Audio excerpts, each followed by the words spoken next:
Welcome to the EntrePastors Podcast on YouTube. This is a show that helps pastors think, act, and thrive as prosperous entrepreneurs.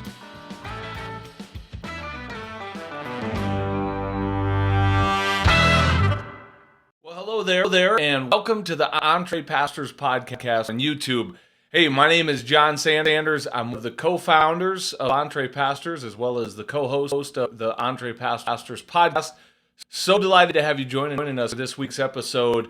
Hey, for those of you that are regular listeners or regular watchers of our YouTube platform, if it looks like I just got beat up by vacation, it's because I kind of did. I got back from a few days of fishing up in northern Minnesota with my brothers and our son on our annual guys fishing trip. Had an awesome time. But as you can tell, son got to me a little bit. So want to get into the studio, though, and just set the intro for this week's episode. This week, we're highlighting one of our recent graduates from the EntrePastors Business Launch Academy. His name is Ronnie Wise. He is going to be sharing his business launch story. I don't want to steal too much of his thunder, or you'll hear him say it, but here's kind of the precursor of what's getting ready to come your way. You're getting ready to hear from a pastor who had a desire to do a little bit better financially. Just a few months ago, at the time of this recording, had no business of his own in terms of extra income other than his ministry income. And a few months later, fast forward, he has gone through our Business Launch Academy. Going to share the story of the business that is up and off the ground and functioning and beginning to gain momentum, and the clients are coming his way. And we're really excited to share him and his story with you as one of the stories. We believe that there'll be many more stories just like Ronnie's coming out of our Business Launch Academy. So we've got more to share in the weeks ahead, but for now, sit back, enjoy. Let's check out this interview we did with our friend Ronnie Wise. Here we go. Check it out. Well, Ronnie, it is my pleasure to introduce you to the EntrePastors Podcast. You have finally arrived and made it to the big stage, my man. Welcome to the show. Hey, thank you so much, John. I'm looking forward to it. Yeah, in all seriousness, I don't think your life has gotten that much better just because you're on our podcast. But give our audience a little bit of an introduction. I've gotten the pleasure to know you pretty well over the last few months as you've been a part of our Business Launch Academy. But tell our audience a little bit about who you are, where you live, where you serve, and we'll go from there. Okay. I live in a little town called Mount Olive, North Carolina. If you've ever been to the grocery store and seen Mount Olive pickles, this is where they're made in Mount Olive, North Carolina. Population, I think 5,000 right now. So small town. My family and I moved here in 2008. I'm originally from Charlotte, North Carolina. My wife and I were high school sweethearts. We've been married for 33 years now. Have 5 sons, ages 18 through 31, 5 grandsons and a granddaughter. And so I always wanted a big family, have that. When I was in Charlotte, I was a youth pastor for 17 years at a church. While I was there, the pastor asked me to start a school at the church. And so I did that and remained youth pastor while becoming principal. And there was a small school, so I was also teaching sometimes 10 subjects a day, which means I would teach I might teach 2 Englishes in the same hour and divide the class, or 2 like Algebra 1 and Algebra 2. That was a little tricky. I would switch, back and forth there. Also the basketball coach, bus captain, Sunday school teacher, and choir director. So I was wearing many hats. And then in 2008, the Lord orchestrated for me to come out here to Mount Olive, where I became a senior pastor at a church and had the privilege of working there for 1 month shy of 10 years and saw the Lord do some great things, and the church grew. And during that time, I became acquainted with Fellowship of Christian Athletes and became good friends with the area director in our area and started volunteering, with them some, helping coach middle school football, which I've always done some coaching. I love being active in the community. And then a few years into volunteering there, or a couple years into it, the area director asked me if I would come on part-time, just 5 to 10 hours a week as a campus representative to the University of Mount Olive. And I did that and fell in love with it. Really enjoyed that kind of ministry, going to someone else's turf and just loving on them, ministering to them and seeing them come to Christ. When I went into that, I found this interesting. I started doing that ministry at the university there. I didn't advertise that I was a pastor. They had to find that out on their own. I didn't typically invite them to church because I didn't want them to think that was my motive. And yet by the second semester there, it was not uncommon to have 25 athletes and coaches in our Sunday morning service. And let me say, there was nothing about our church was uber traditional. And so there was nothing about that particularly to attract what we would call, that demographic. And yet they were coming just because somebody cared. Wow. So for 5 years now, I resigned 5 years ago from pastoring there to come on full time with the Fellowship of Christian Athletes. And now I'm the area director. My buddy, him and his wife started their own business, and that took him away. And he still does some volunteer stuff and is very supportive. But yeah, so now I work with Fellowship of Christian Athletes and really love it, probably more than any other ministry I've done.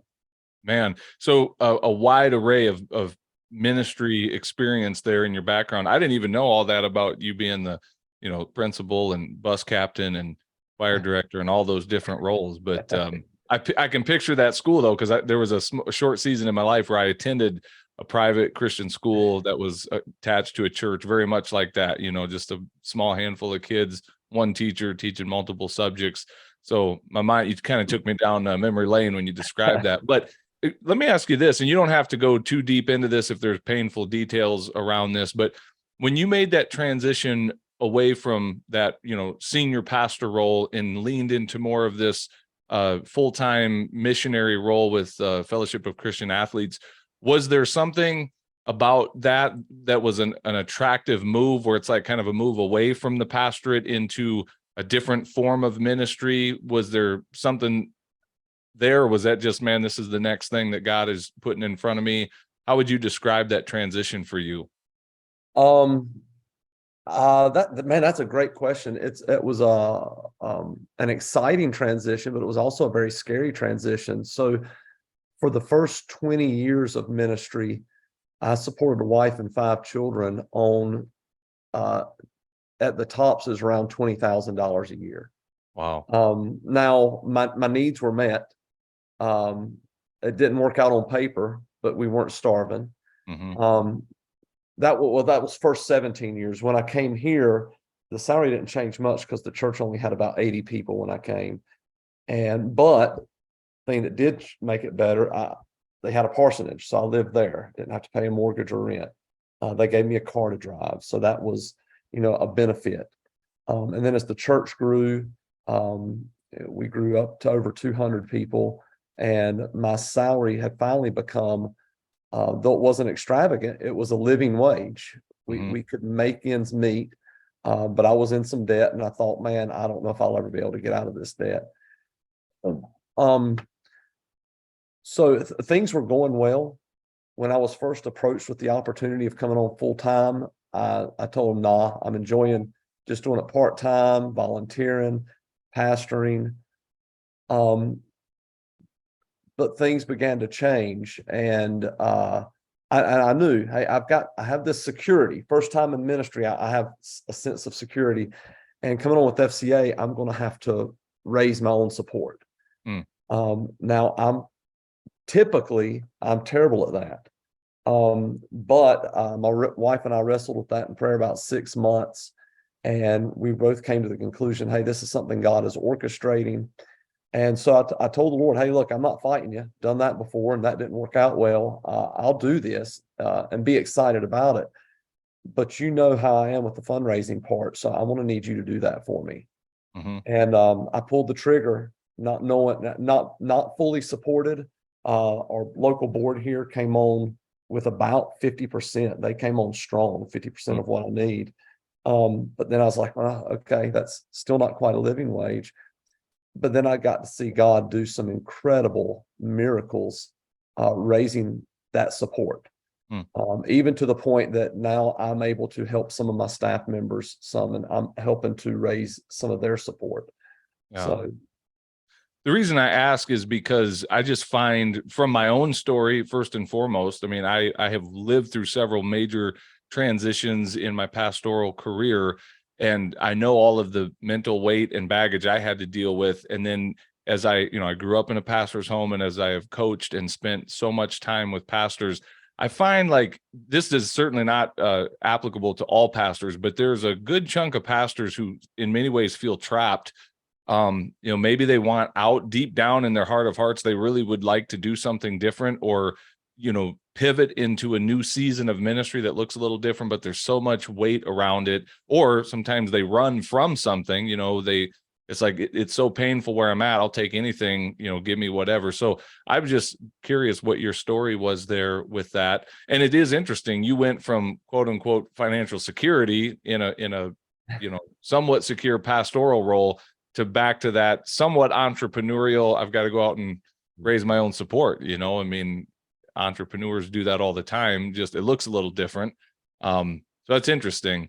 Tell me this, I'm curious, I always like to find out, how do they find us, the EntrePastors platform? And then I want to ask you like what it was about our message that resonated with you as you're now in this season of full-time missionary status with Fellowship of Christian Athletes. How did you find us? And what is it about the EntrePastors message that caused you to lean in? So I actually found y'all through my good friend Mark Foster. Okay. We did BLA together, a Business Leaders Academy together, and I think he discovered y'all through Eric Riplog, if I'm Okay. correct. All I right. believe that's the name, which I knew of Eric, but he probably don't remember me. So I found out through Mark. Mark told me about it, and I got curious. I started listening to your podcast, and so FCA is what the only hard part for me is the fundraising, the support raising.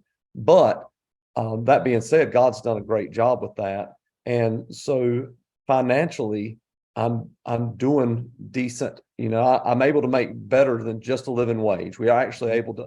My wife and I, she went back to school, became a PTA, and she started working. We're now debt free, except for our house and a few medical bills. So, better situation than we've ever been. But I'm 54, and I knew I'm not getting younger, and I have very little, if anything, set back. And my desire is to be a good provider for my wife, and my family. And so I started exploring, what would it look like to be able to make a little more and pay our house off, or put some back in savings. I started studying the stock market, and the first thing I learned was there's a lot of ways to lose your money. That's a very slow, laborious process learning that. And then when I was turned on to y'all, I thought, man, this really resonates with me here. The idea that I can use some of the gifts and talents and abilities that I acquired over 27 years of pastoral ministry. And I can do that in the marketplace, earn a little extra living while still helping people. Man, that really charged me up. Yeah. Yeah, that's awesome. And so then my next question is this, where all of our stories are slightly different. I mean, there's some common traits and themes that we see again and again with people in our community, but you have been in that world of full-time pastoring, church ministry. You get that. Now you're in a slightly different season of ministry, looks just a little different. But were there any challenges that came up for you as you started to really think about what would that look like for me to be out in the marketplace, running a business and being a part of this ministry that I still feel called to and love doing?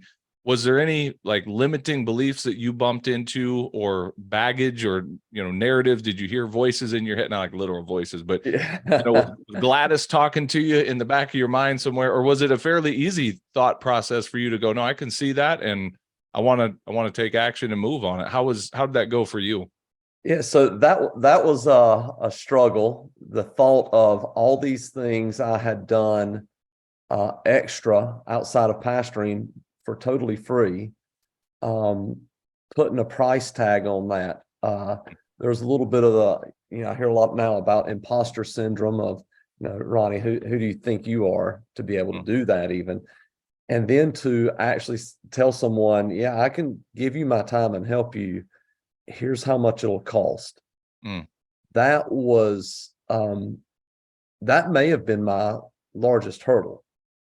The thing that helped me get past that was I often found that those things I was doing for free, because they were free, they were taken for granted and very little value was placed on them.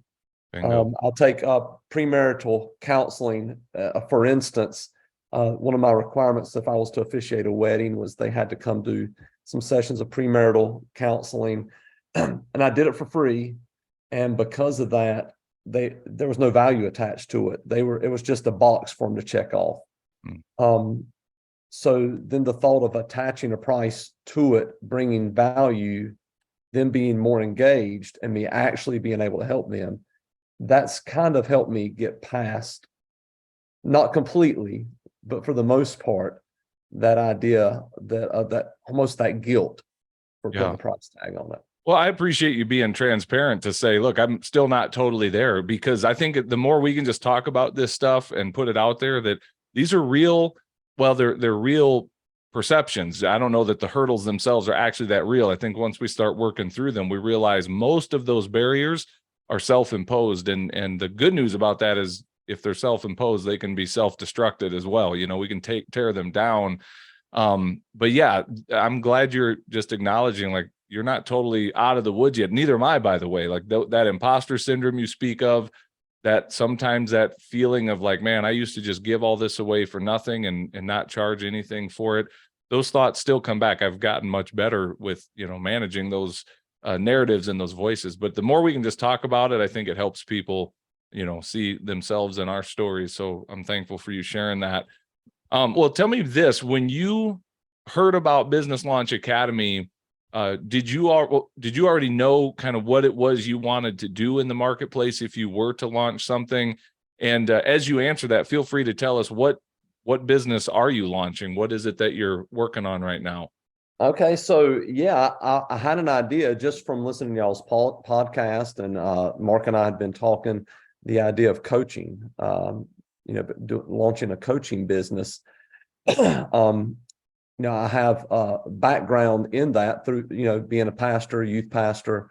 I have a master's degree in pastoral counseling, so there's a little background in that. Although I know counseling is different than coaching, but the thought of helping people, that's just what I gravitate to. I just love to help people. And when I thought, man, I could help people and make money doing this, I have lots of experience, though this is still a little different, and I'm still learning some things about the coaching business, but that just really energized me. And so I have launched Competitive Advantage Coaching, and I have my first client, which we're about halfway through. We were working for 4 months together. We meet twice a month. We're halfway through that. I got my first client for premarital coaching, not counseling, but coaching. I have that first client, and then I have a couple others in the pipeline. I spoke to a lady last week about some coaching, and I said, hey, let's talk for an hour and no charge at all, and see if this is what you're looking for. And that went really well. So I'm expecting her to very possibly be another client. So that's kind of where I'm at right now. That's great, man.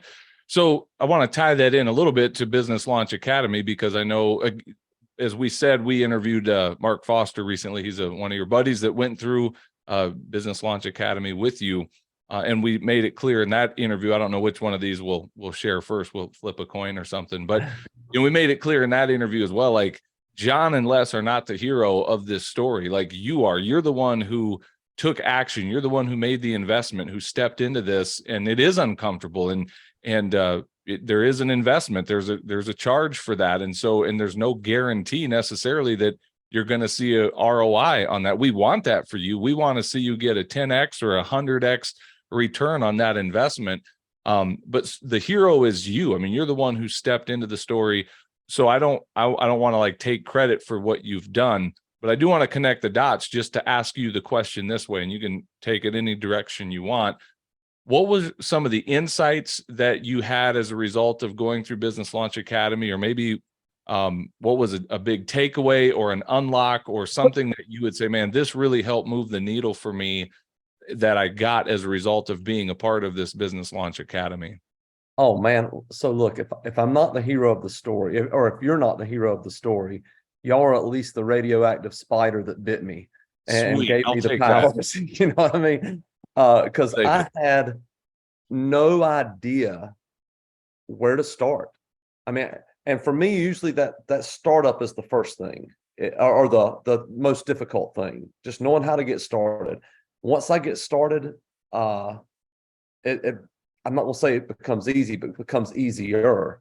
Mhm. And I had no idea at all where to start. As a matter of fact, when I called you for the first time, or we had a phone appointment to talk about Business Launch Academy, you started telling me all about it without knowing that conversation could have lasted 5 minutes because I was ready.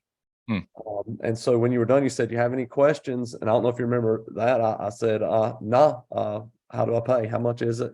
And at first, that price, I was like, okay, but there's no way I can do this without some help. Yeah. So y'all providing that step by step each week. Okay, here's what you need to have done this week. Here's what you need to have done this week. And I still have that list, and I keep that list and look at it and make sure I'm on top of things. So yeah, if y'all had not been there to coach me step by step. So I'm a coach still. I coach some at our CrossFit gym, and I love taking somebody who has never done a deadlift, never done a squat, never done a clean, and teach them the foundations of, okay, here, let's break it down in these small steps. And that's exactly what y'all did for me. So yeah, if I had not come across y'all, I would probably still be thinking, how do I do this? Well, I appreciate that. And again, I want to applaud you because you took action. You were right in there taking the steps.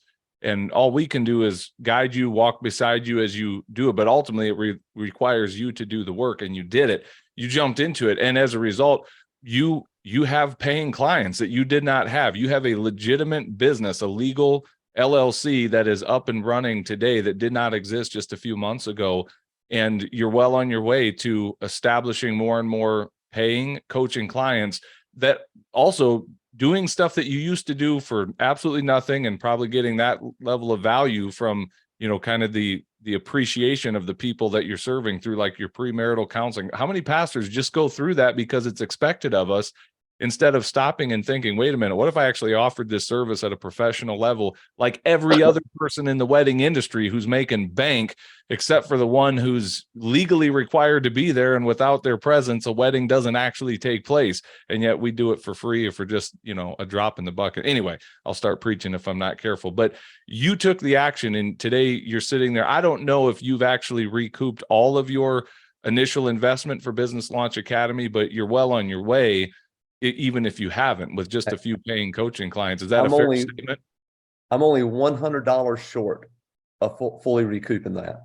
Wow, that's great. And that's our stated goal, by the way, is we want to see you recoup that investment quickly. Like, we can't promise. We're serving people in a lot of different, who are starting all kinds of different businesses. So we can't promise that you do these 4 things and this is exactly what result you will get.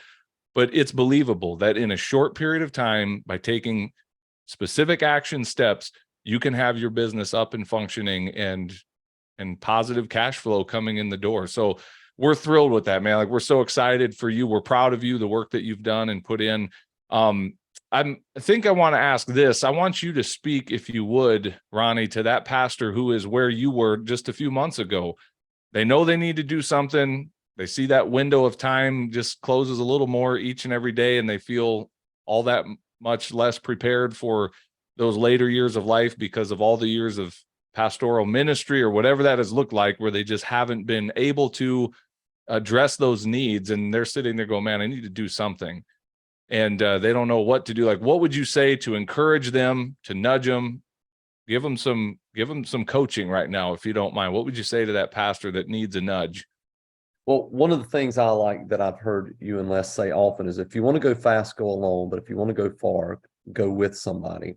So my number one thing to say would be, find somebody that can help you get to where you're wanting to go. And for me, that was Jon and Les, business leaders, Business Launch Academy, and even the community now. I enjoyed it so much that I signed up for the new group I'm in. What is that one Business called? Builders. Yeah, you're in our Business Builders, Yep. Which meet twice a month, and meeting people through that. I talked to Wayne Previtt yesterday, and we're supposed to have a meeting, a 4-hour meeting soon, because I believe that's going to really go hand in glove with what I'm doing with weddings, marriage, and all that. So find somebody, and I would recommend Jon and Les, and bite the bullet on the payment. For me, that was, I gulped a little when I did it, but I've also learned no risk, no reward. And once you take that first step, things start happening. That's another thing I've learned in this process. When you take some action, things start happening that wouldn't have happened otherwise. So I have several two clients and a couple more in the pipeline. I've not advertised at all. My website, I have a website, but I don't know. I'm sorry. I have a link to a website, but there's no website yet, because I'm just doing everything with personal relationships right now. Yeah. And eventually I'll have that website set up. Yeah. So find somebody, make the investment in yourself by hiring that coach. And I've, continuing to hire you and Les in that community. So that's the first step. Just got to do it. I applaud that so much, man. And you're right. We say that all the time, that action brings clarity, that on the other side of action is where those doors of opportunity open. And the natural human tendency is to sit back and go, God, show me all the green lights. Like, show me every green light that's an open door in front of me. And once I see the whole path illuminated, then I'll move. And we just know, you don't need me to preach a sermon on it. That's not how God works. That's not how life works much of the time. Most of the time, the invitation is to take the next step. And then all of a sudden, the next door opens and it becomes clear. So I love that. I wrote that down, Ronnie, when you said if you take that first step, things start happening. And we saw it with you. We've seen it with so many others. And again, that's why we applaud you. You're the hero of the story. You are the one taking those action steps, and therefore seeing those doors of opportunity start to swing open. So we're grateful, man. Thank you for being willing to come on and share your testimony and speak kindly to me and about me and Les and the services we're providing here with EntrePastors. I pray that we have countless many others like you that can share a similar story in the days to come. Is there anything that I should have asked you that you were hoping to talk about that I didn't ask you, or what am I missing or leaving out in this interview? Oh man. So I'm still new enough at this that I don't sometimes know the questions I need to ask. I'm still learning the questions, and I'm studying voraciously. I've become quite a reader here lately. So I think that's all the questions I can think of. Do you feel like it was a good interview then? What's that? You feel like it was a good interview then? Like we can wrap it up right here? Hey, that's totally up to you, brother. I can be a talkative person. So yeah, all right. You have to cut me off. I appreciate it, man. Seriously, I appreciate you. It's my life's better for having you in it. EntrePastors is better for having you in our community. And we, as I said a minute ago, are super proud of the work that you have done and wish you nothing but continued success as you continue to serve the Lord in your calling, and also now in your new ministry that is a business. We're super excited for that. So thanks for coming on the show, and we wish you the best, man.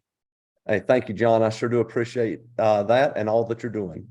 Well, hey, thanks for watching this episode of the EntrePastors podcast.